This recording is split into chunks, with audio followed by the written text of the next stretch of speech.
Hi, I'm Heda, a Korean girl in Germany. Today it is snowing unusually. I love it when it snows, it makes everything feel so cozy. And my flower is about to die. I don't wanna just throw this away. I want to create precious moments with it again. I also heard that German Oma and Opa like to watch their neighbors through the window, so I'm going to be a Deutsch Oma and record my neighbors on the leaves, in the living room, in the kitchen, in the bathroom, with my pen. While I'm drawing, I will talk about 4 interesting I've been curious about in Germany. Let's get started. First of all, I'm standing in front of the window in the living room. I spot a cutie pie squirrel running away. I'm going to draw that moment on this leaf. It's my first time drawing on a dry leaf. The sound and texture are better than I expected. Continuing from the last video, I wanna share what I'm interested in about Germany. As I mentioned in the intro, there are German security Oma and Opa. In Korea, we usually don't watch people from the balcony and spend our time like that. But I can see some Oma and Opa watching their neighbors from the balcony, drinking tea or smoking. And actually, it's interesting to watch them. And another interesting thing is, in Germany, people don't use curtains as much. I can see what's going on in front of my house from everywhere. Inside my house, even on the streets, I can see what people are doing. In Korea, we don't build houses facing each other, and if someone could see inside our house, we always use curtains. So I asked my German friend, why don't people use curtains? My friend said people like to show what they do and people watch them. I feel like they're perverts. Just kidding, but actually I'm kinda used to it. Especially when I'm in the kitchen, I like watching people cooking their meals, dance, watch movies, play games, or read books while I'm cooking. It makes me feel comfortable and it's kind of sweet. But I'm curious, how did this tradition of Oma and Opa watching from the balcony develop? Next, I saw a person trying to open his car, but he was struggling. The car seemed frozen. He wore a black hoodie, a black parker, black pants, and black shoes. And his car was covered in snow. One more thing I found interesting is how people use keys. In Korea, we rarely use physical keys, we rely on digital locks instead. Whether it's for homes, stores, cafes, or even restaurants, it's common to unlock doors with a passport or a smartphone app. There's no need to carry a key at all. But in Germany, traditional keys are still widely used. You need a key for your apartment, your office, and even some public restrooms. That makes me wonder what happens if you forgot your key. With a keypad, you can simply enter your code again, but if you leave your key behind, you'll lock out.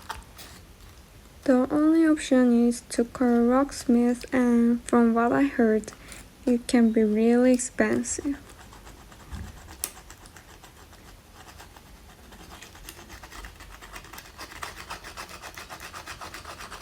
It's fascinating how something as small as keys can reflect a cultural difference.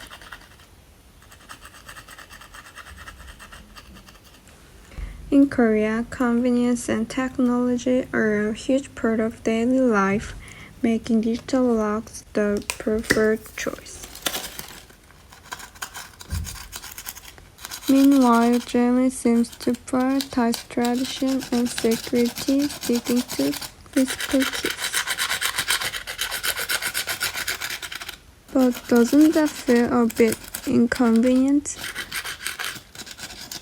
Or maybe people are just so used to it that they don't even think about it. Every time I see someone carrying a huge bunch of keys, I can't help but wonder.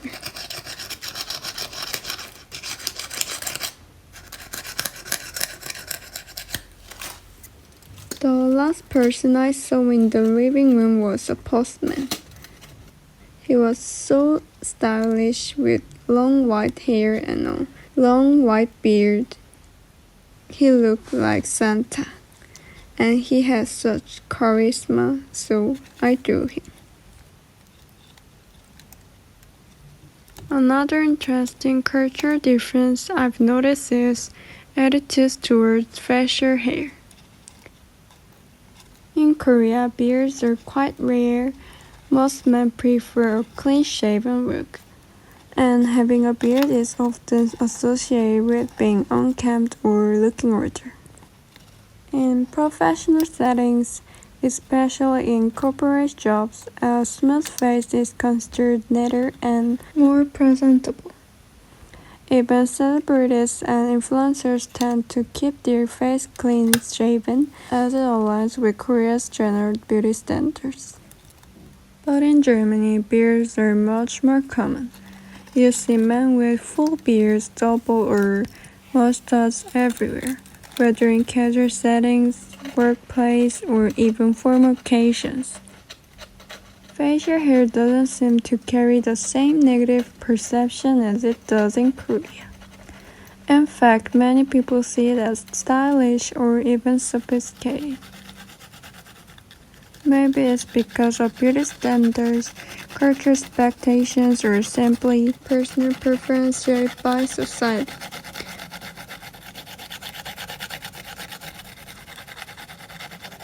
In Korea, skincare and a youthful appearance are highly valued, so having a beard might go against that aesthetic.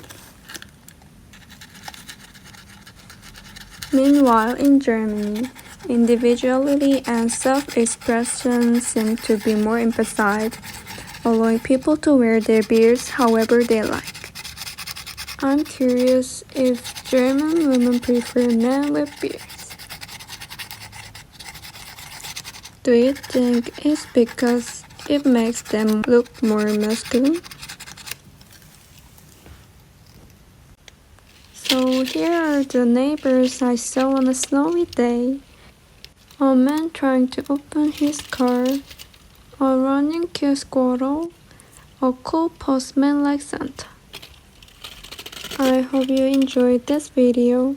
If you like it, I will come back and share what I drew in the kitchen and bathroom. Dankeschön und tschüss.